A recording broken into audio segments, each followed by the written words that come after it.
भक्त बच्चे की कहानी। नामदेव। एक बालक था जिसका नाम नामदेव था। उनके नाना ठाकुर जी की मूर्ति के रूप में भगवान की पूजा करते थे। एक बार बच्चे ने अपने नाना से कहा, यह क्या है? उनके दादाजी ने उत्तर दिया, यह गोपाल जी है। यह बच्चे के रूप में भगवान का प्रतिनिधित्व है। बालक ने गौर से गोपाल जी की मूर्ति की ओर देखा।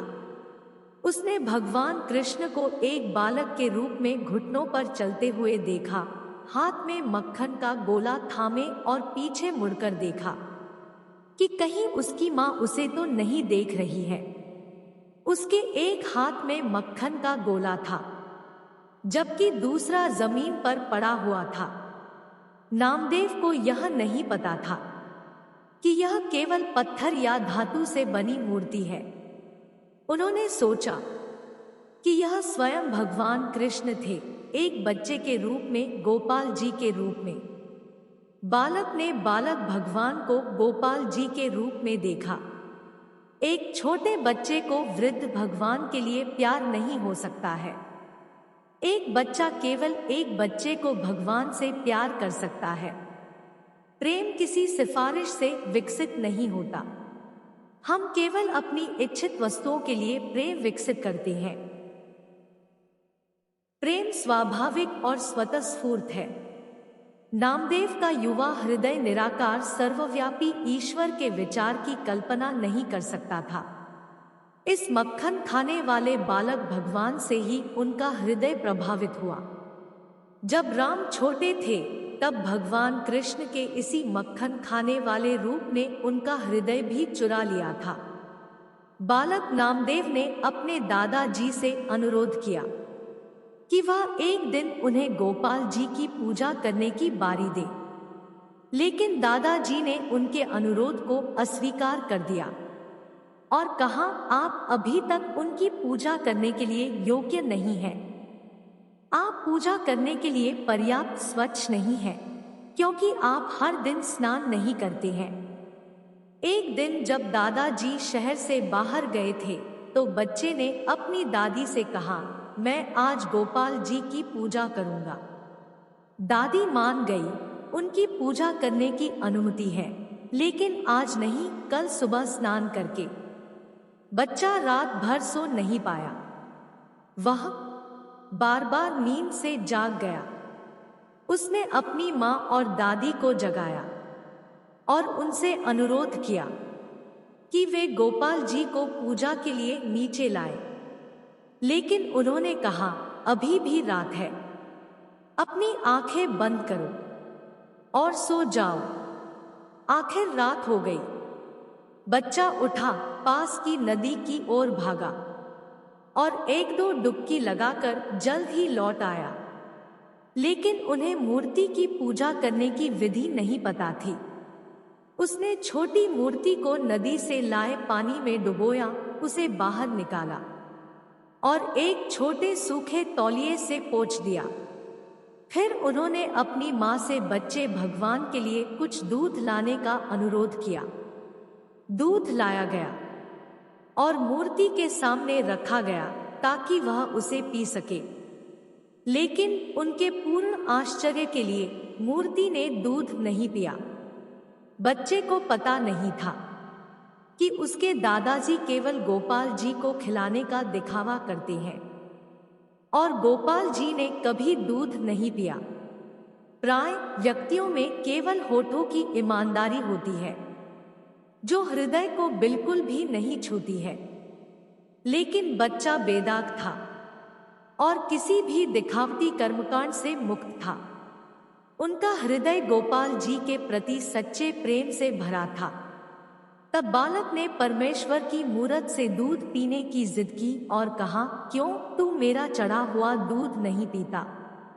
क्या तेरा हृदय पथरीला है? लेकिन यह सब व्यर्थ था। बच्चे ने अपने आप से कहा, मेरी माँ मेरे लिए कुछ भी करने को हमेशा तैयार रहती है, लेकिन उसे आश्चर्य हुआ कि परमेश्वर ने उसके अनुरोध पर उतना ध्यान नहीं दिया जितना उसके माता पिता के पास था। एक फारसी कवि के शब्दों में, हे प्रिय, तुम चांदी की तरह सफेद हो लेकिन तुम्हारा दिल पत्थर की तरह कठोर है। मैंने पहले कभी चांदी के अंदर छुपा पत्थर नहीं देखा था। हे प्रिय भगवान, यह मासूम बच्चा आपसे हाथ जोड़कर विनती कर रहा है कि आप दूध पी ले और आप उसे बाध्य नहीं कर रहे हैं। आप किस तरह के भगवान हैं? बच्चे ने तब सोचा कि आंखें बंद कर लेने से भगवान दूध पी सकते हैं। उसने तदनुसार अपनी उंगलियों से अपनी आंखें बंद कर ली, लेकिन कभी कभी उनमें से झांक रहा था, यह देखने के लिए कि भगवान दूध पी रहे हैं या नहीं। लेकिन भगवान दूध नहीं पिएंगे। उसने सोचा कि बार बार अनुरोध करने के बाद भगवान इसे पी सकते हैं। उसने बार बार ऐसा किया, लेकिन कोई फायदा नहीं हुआ। रात की नींद हराम होने के कारण बच्चा पहले से ही थका हुआ था। वह भूखा भी था। 1, 2, 3 घंटे बीत चुके थे, लेकिन गोपाल जी उनकी बात पर नहीं माने। अच्छे भगवान, ऐसे ठाकुर जी पर राम भी नाराज हो जाते हैं। फिर बच्चा इतना रोने लगा कि उसकी आवाज कर्कश हो गई और वह मुश्किल से बोल पा रहा था। उसकी आंखें लाल हो गई। आखिर बच्चे ने आपा खो दिया। हालांकि वह काफी छोटा था, लेकिन उसके पीछे एक दृढ़ इच्छा शक्ति थी। हिंदू शास्त्रों के अनुसार कमजोर इच्छाएं खुद तक नहीं पहुंच सकती। कमजोर इच्छा शक्ति वाले स्वयं को महसूस नहीं कर सकते। बच्चे की ताकत क्या थी? यह उनकी दृढ़ता, उनका विश्वास और उनकी सफलता में उनका दृढ़ विश्वास था। ऐसी ताकत चमत्कार कर सकती है और तूफान भी ला सकती है। जो पेड़ों को उखाड़ सकता है, नदियों को सुखा सकता है और पहाड़ों को हिला सकता है। मनुष्य का अटूट विश्वास ही उसकी वास्तविक शक्ति है।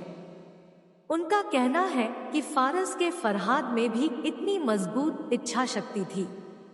उसकी कुदाल के भारी प्रहारों से पहाड़ नीचे आ रहे थे। जब आस्थावान चलते हैं तो सारे विश्व में हलचल मचा देते हैं। आपने कभी बल का परीक्षण नहीं किया। विश्वास की ताकत से बालक नामदेव की भी उन पर ऐसी ही आस्था थी। बच्चे के विश्वास ने आकर्षित किया, बल्कि स्वयं भगवान को आकर्षित किया। एक उर्दू शायर कहते हैं, अगर मेरे सच्चे प्यार में कोई प्रभाव है तो आप निश्चित रूप से मेरी ओर आकर्षित होंगे, इसलिए मुझे कोई आपत्ति नहीं है अगर आप मुझसे दूर रहते हैं या मुझसे बेखबर हैं। बच्चे ने बड़ी निराशा में तलवार पकड़ ली और गले में डालकर कहा, अगर तुम दूध नहीं पीते हो तो एक मेरे जीवन का अंत कर रहा हूं। अगर मैं जीवित रहूंगा तो मैं तुम्हारे लिए जीवित रहूंगा, नहीं तो मैं जीने का बिल्कुल भी मन नहीं है। एक कवि कहता है, खुद के लिए जीने के बजाय मरना बेहतर है। जो भगवान के लिए मरता है वह हमेशा के लिए रहता है। अमेरिका में मनोवैज्ञानिक प्रयोग किए जा रहे हैं जो आपको एक घोड़े के रूप में एक मेज दिखाई देते हैं। ऐसे में आपको अपने ही देश की कहानी को स्वीकार करना चाहिए।